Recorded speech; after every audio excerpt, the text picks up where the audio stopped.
Մամիկոն Ասլանյանն է։ Պարոն Ասլանյան, նախորդ դատական նիստին էլ էիք այստեղ, օրինաչափորեն նոր, այսպես կոչված Հայաստանում անակնկալ չեղավ, այսօր սպասում եք ինչ-որ անակնկալի, գուցե ազատ արձակվի, գուցե կապահամիջոցը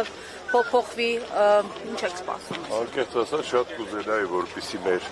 բոլոր սպասելիքները ուղղված լինեին դեպի արդարադատության իրականացմանը, բայց ցավոք մենք դատարաններ գալիս ենք ոչ թե արդարադատությանը սպասելիս վերջերս, այլ ինչ-որ հրաշքի սպասելիս,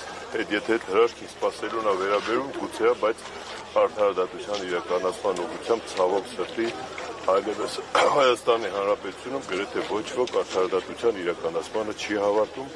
իսկ դա նշանակում է, որ պետությունը իր ամենակարևոր ֆունկցիաներից մեկում արդեն թերացել է եւ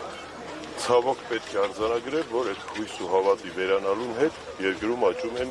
հանցագործությունների թիվը, ես կապում եմ դրա հետ։ Պարոն Ասլանյան, ձեզ համար եւս այսպես ասած խորտ չի էս իրավիճակը, դուք եւս առնչվել եք այս սիտուացիային, կալանավորված եք եղել,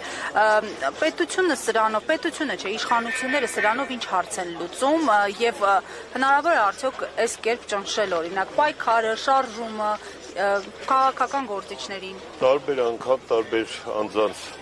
նկատմամբ իրենց գործելավոճը նույնն է, բայց տարբեր հարցեր են լուծում, նայած որ ժամանակաշրջանում նկատմամբ ինչ հարց են լուծում, բնականաբար ով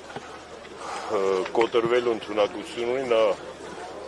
կկոտրվի, ով չունի այդ ընդունակությունը, նա չի կոտրվի, հետեւաբար հենց զուտ որ վերաբերվենք դրան, որ մարդուն հոգեբանորեն կոտրելու միջոց, կարծում եմ դա վաղուց այլևս չի աշխատում, ոչ ոքի համար բանտն ու զրկանքները այլևս նորություն չեն, այլևս սարսափելի չեն, հետեւաբար այդ ֆունկցիան չի գուցե անձնական վրեժխնդրություն, ընտրովի արդարադատություն,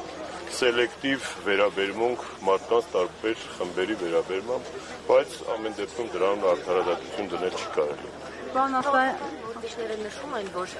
սա նախընտրական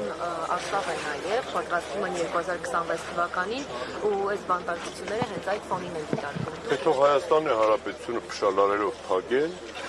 ու լագերում, ոնց որ ասենք գուլագի լագերներում են ընտրություններ անցկացրել սովետական միությունում, թող այդպեսի անեն, էլ ընտրությունը չէին անում, թող նշանակովի անեն, արտակարգ դրություն հայտարարեն ամբողջ երկրում ու ասեն ընտրություն չկա, իմաստը որն ընտրությունների իմիտացիայի անվան տակ մարդկանց նման վերաբերմունք ցույց տալ 21-րդ դարում։ հասկանալի է, շնորհակալություն։